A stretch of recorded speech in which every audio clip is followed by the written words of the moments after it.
प्यारे साथियों, आप सभी का स्वागत करता हूं अपने एमआरएस स्टडी परिवार में। तो डियर, जैसा कि आपको पता है कि आपका Bihar combined entrance competitive examination board जो है, यानी BCECE बोर्ड जो है, ये आपका काउंसलिंग करवा रहा था बिहार के एमटेक कोर्स में एडमिशन करवाने को लेकर। यानी बिहार के इंजीनियरिंग कॉलेज में अगर एमटेक कोर्स में आप एडमिशन लेना चाहते हैं तो उसके रिगार्डिंग जो है यहाँ पे आपका काउंसलिंग चल रहा है।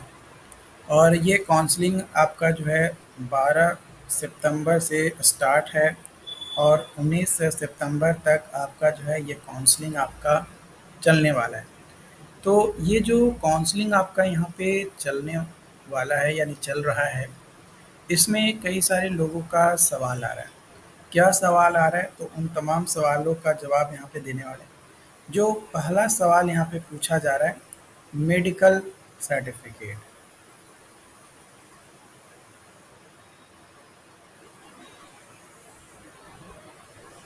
तो मेडिकल सर्टिफिकेट कहाँ से बनवाना है, ये सवाल जो है यहाँ पे पूछे जा रहे हैं।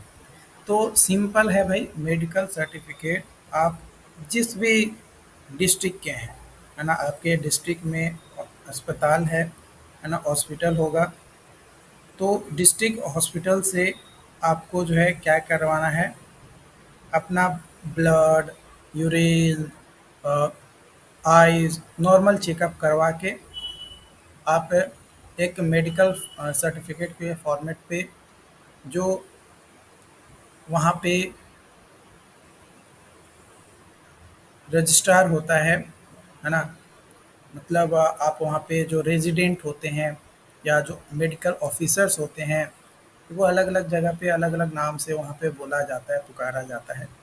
तो जो मेडिकल ऑफिसर्स वहाँ पे होते हैं, उनसे आपको क्या करवा लेना है, साइन और सील और मुहर मरवा देना है कि इस हॉस्पिटल में आपका चेकअप हुआ है और यहाँ से ग्रांट किया जा रहा है कि सारी चीज़ें जो भी चेकअप हुआ है वो सारा सही है, ऑथेंटिक है। गवर्नमेंट से चेक करवाइएगा, ज़्यादा अच्छा रहेगा। ठीक है। तो कहीं से भी अगर आप गया से हो तो गया में पिलग्रिम है ना, जयप्रकाश नारायण जो है, वहाँ से आप बनवा लो। पटना में हो तो पटना PMCH से बनवा सकते हो, NMCH से बनवा सकते हो, आपका IGIMS से बनवा सकते हो, तो ये बनवा सकते हो। उसके बाद आपका अगर बात किया जाए दरभंगा में हो तो दरभंगा से बना सकते हो। तो जहाँ पे आपका बनता हो वहाँ से आप बनवा सकते हो। मेडिकल सर्टिफिकेट बनवाना कोई बड़ी बात नहीं है। ठीक है।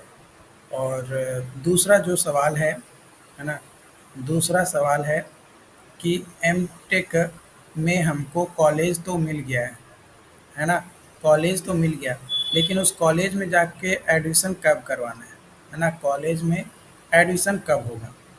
तो देखो, कॉलेज में एडमिशन कब होगा, आपको एक ऑफर लेटर दिया गया होगा। क्या दिया गया होगा, एक ऑफर लेटर।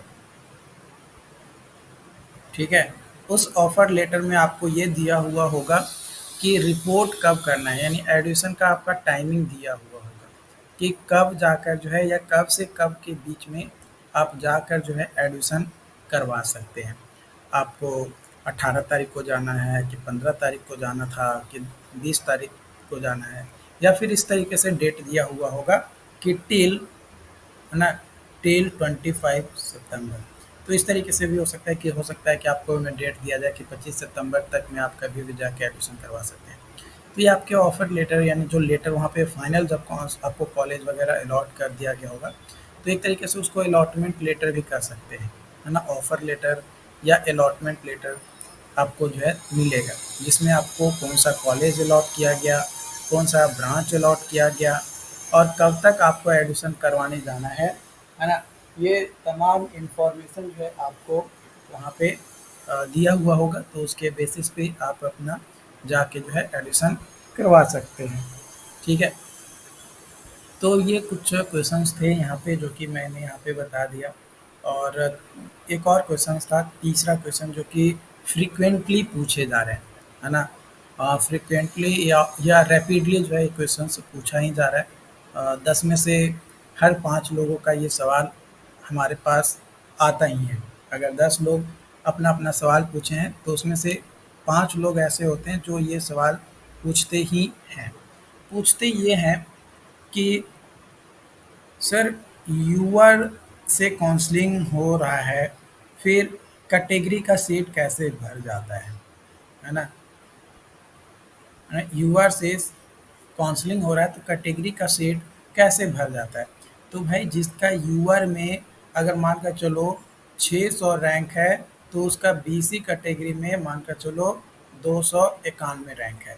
तो जो यूआर से गया 600 रैंक पे काउंसलिंग में, और उसको यूआर कैटेगरी में जो ब्रांच उसको चाहिए या कॉलेज चाहिए, उस कॉलेज में उसका सीट नहीं है और बीसी कैटेगरी में उस कॉलेज में सीट है, तो बीसी वाला आपका वो सीट उसको दे दिया जाता है।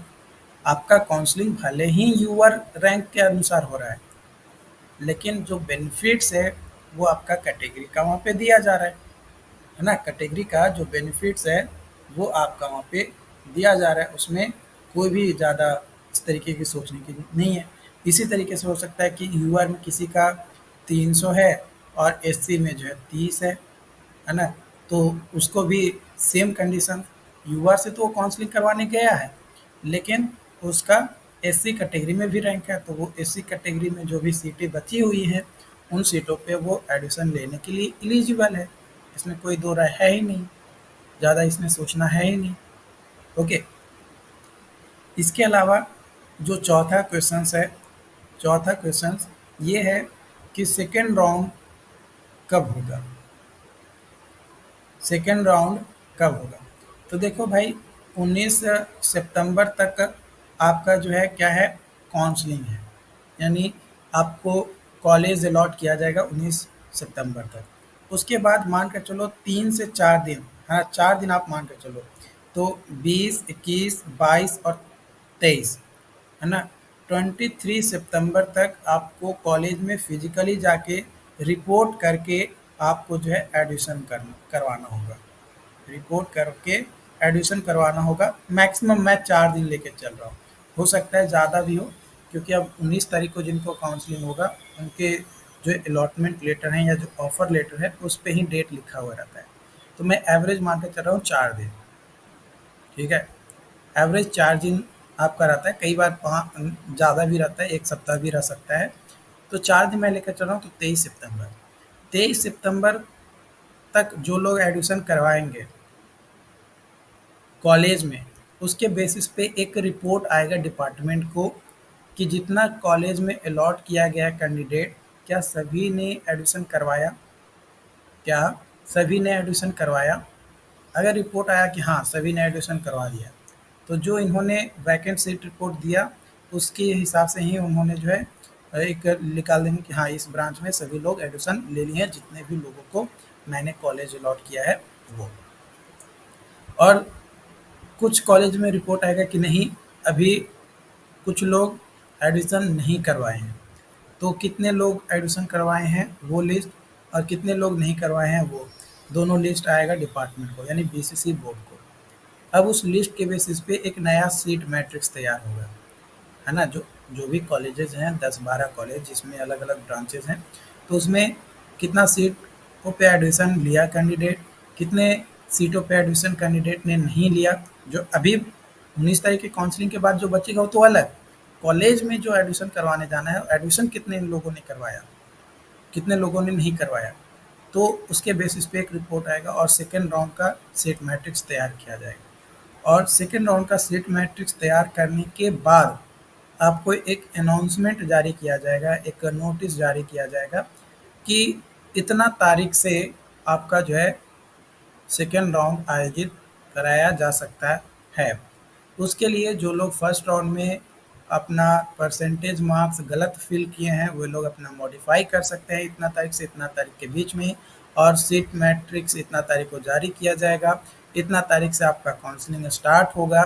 ये तमाम इन्फॉर्मेशन के रिगार्डिंग एक शॉर्ट नोटिस आएगा, या हो सकता है कि एक से ज़्यादा भी नोटिस आपको देखने को मिले, एक कि या एक से ज़्यादा नोटिस भी देखने को मिल सकता है, क्योंकि कई सारे लोगों का फर्स्ट राउंड में सीजीपीए टू परसेंटेज कन्वर्जन में प्रॉब्लम हुआ है।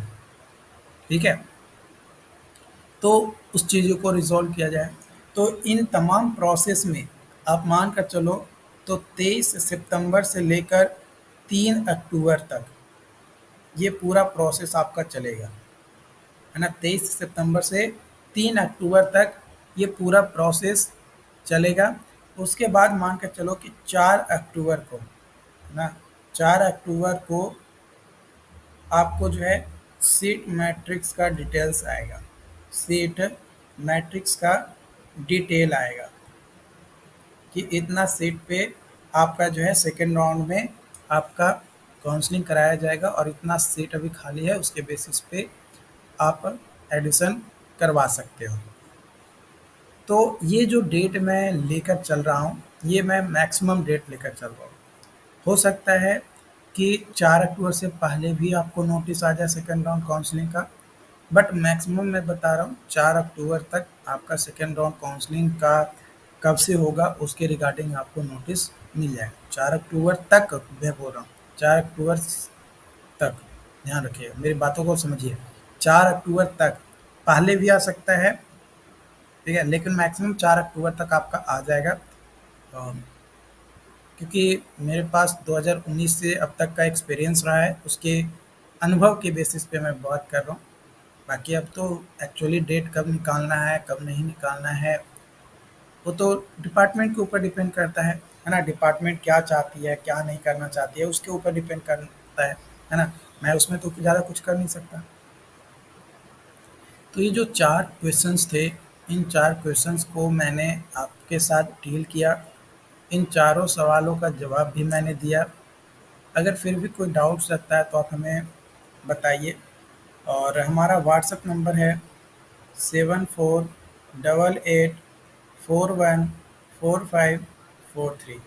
ये हमारा व्हाट्सएप नंबर है। इस पे आप डायरेक्ट मैसेज कर सकते हैं, है ना? डायरेक्ट मैसेज कर सकते हैं। और अगर आपको पीडीएफ चाहिए, है ना? या कोई भी लिंक चाहिए किसी चीज़ का, पीडीएफ या लिंक, तो वो जो है आपको हमारे टेलीग्राम चैनल पे मिलेगी। क्या मिलेगा? टेलीग्राम चैनल पे आपको जो है मिलेगा। टेलीग्राम चैनल को सर्च कैसे करना है? तो डायरेक्टली टेलीग्राम पे सर्च करना है एमआरएस स्टडी ऑफिशियल, ठीक है? तो ये जैसे ही सर्च करेंगे एमआरएस स्टडी ऑफिशियल, हमारा चैनल का ओपन हो जाएगा। वहाँ से आप ओपन करके आप जो है हमारे साथ जुड़ सकते हैं, ठीक है? आप हमारे साथ जुड़ सकते हैं और डेफ़िनेटली जो भी चीज़ें मैं आप लोगों के साथ शेयर करता हूँ, वो 110% आपके लिए बेनिफिशियल होता है ना? And being as a your guider, आप प्लीज़ आप हमें सपोर्ट करें ताकि आपको इस तरीके का और भी अपडेट आपको मैं दे सकूं। देखो, जितना ज़्यादा से ज़्यादा आप लोग चैनल को शेयर और सब्सक्राइब करवाओगे, मेरे अंदर मोटिवेशंस आएगा कि नहीं, लोग हमारे साथ हैं, हमें भी और ज़्यादा मेहनत करने की ज़रूरत है। तो इस तरीके से मैं आपको और ज़्यादा मेहनत करके आपको और अच्छा कंटेंट प्रोवाइड कराने की पूरी कोशिश करूँगा। Okay, thank you.